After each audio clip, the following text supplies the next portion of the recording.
Good morning, class. This is Agnes Friedlander, but you can call me Aggie. I'm also known as the Paint Party Girl. That's my paint and sip business that I have been doing for about 5 years in the Chicago, Kenosha, Milwaukee area. And I'm starting on this series of painting basics. And today I would like to talk about brushes. And the brushes that I use the most are, especially for my paint and sip style classes, are these. These are Golden Taklon. They're perfect for acrylic painting.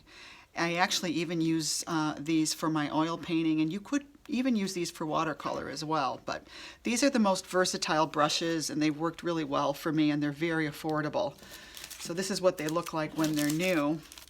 I ordered these from a company, I think their website URL is called Artist Paintbrush, but the brand name is Royal Soft Grip. This is an SG700. It's a 3/4 inch wash brush.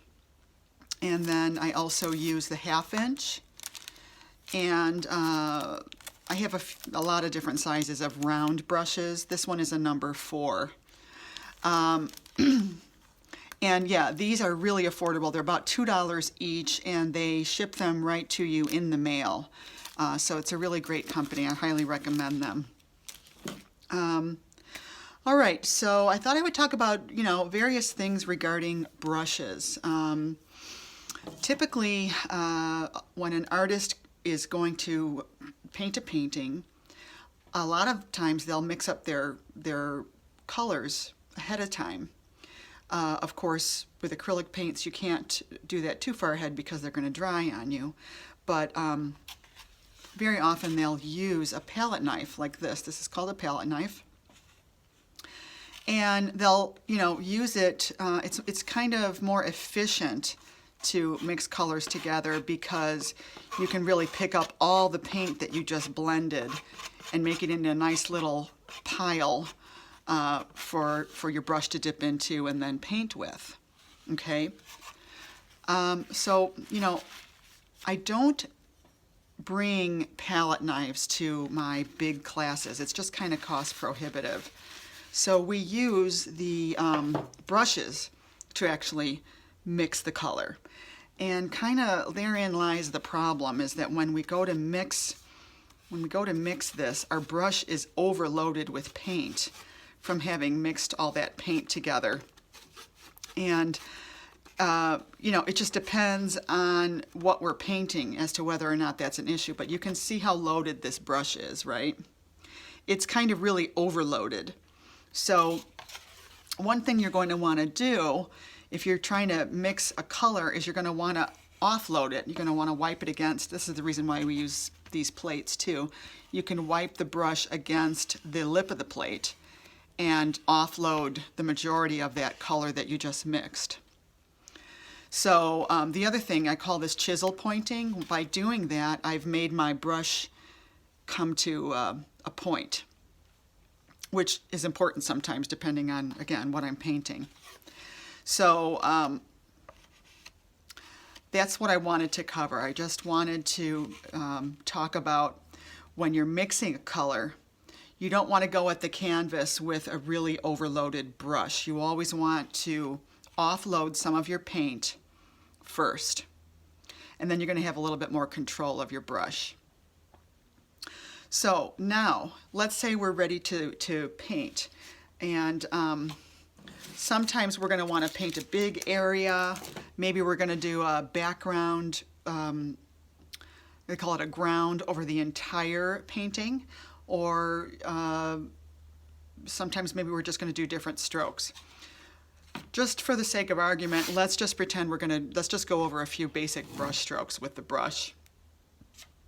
All right, so what's nice about this 3/4 inch brush is I can get a nice wide brush stroke like that, or a skinny one like that, and I can do a variety of shapes. I can do a circle, I can do I can use the corner to get little.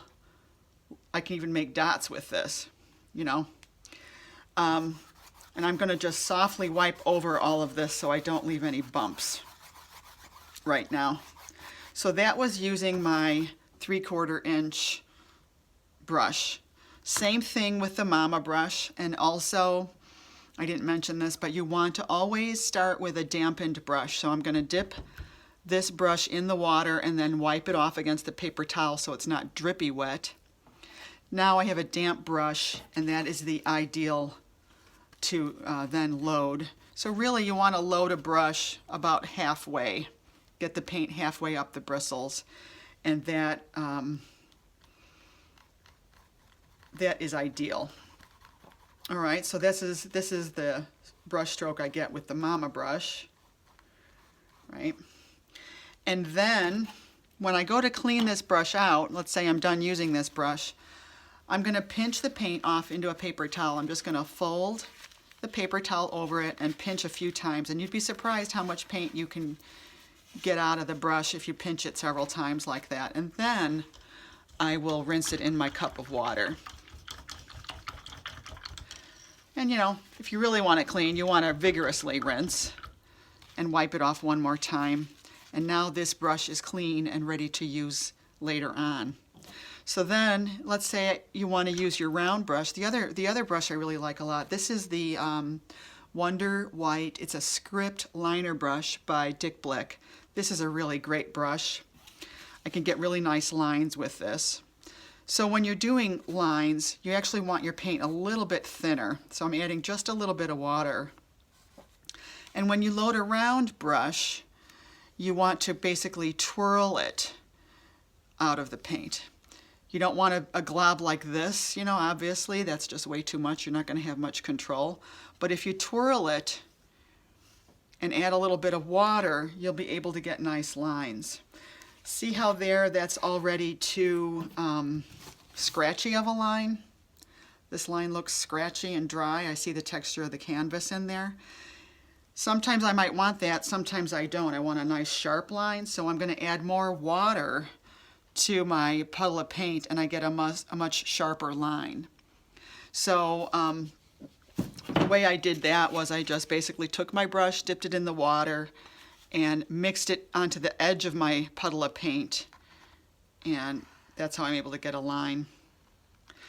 And so this is helpful when I'm doing trees.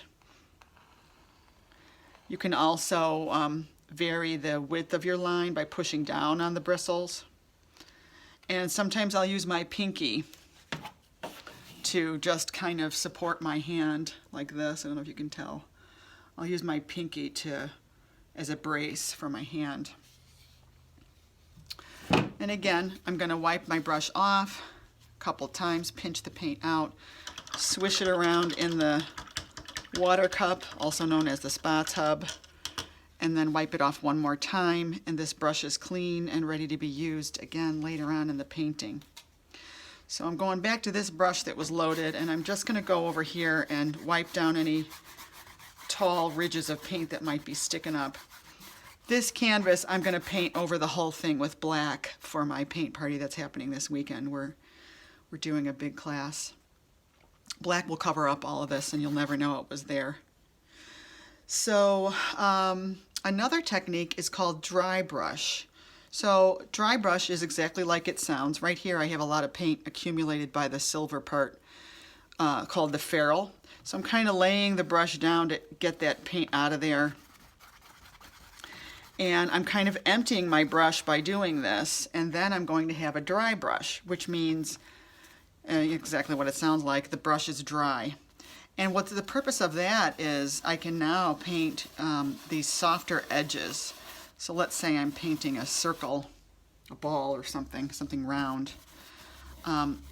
You see how I'm able to get that soft edge right there?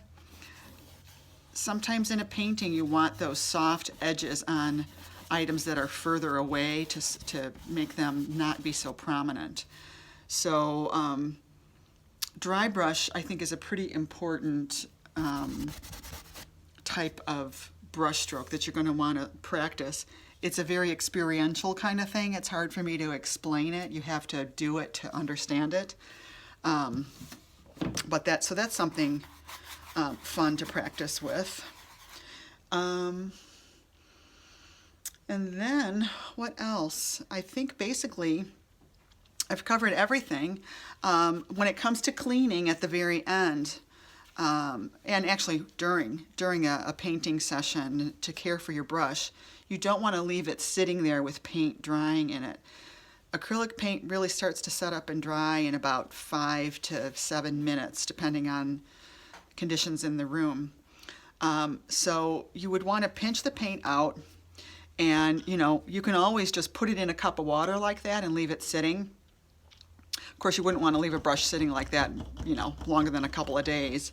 But basically, when you're all done painting and you want to really clean your brushes, what you're going to want to use, I use Murphy's oil soap. It's really, again, another inexpensive thing. I paint hundreds of, I have to clean hundreds of brushes at some of my classes. And I have found this to be really a great cleaner for brushes because it's natural, and it actually leaves the brushes conditioned and soft. So I'll also use one of these. I forget what this is called, but you can get this at the art supply store or even at your local hobby stores. And it has this spring in there, so you fill this with water, put about a teaspoon of the Murphy oil soap in there, and then you're able to really clean your brushes against the spring. It helps remove more of the debris. So that's what I use. When you do clean your brushes, you always want to store them flat. You want to lay them down. You don't want to stand them up right away. If you stand them up to dry, the water goes down in the ferrule, and all of these bristles are going to splay out and not have a good shape. So you definitely want to leave your brushes flat to dry, and it might take 2 or 3 days for your brushes to really thoroughly dry, and then you can stand them up, in a bucket or a jar or whatever. So that's it. That is basically covers brush basics. I hope that was helpful. Please like and share this video if you found it useful, or you know someone else that might benefit from seeing this. Thanks so much, guys. Have a great day.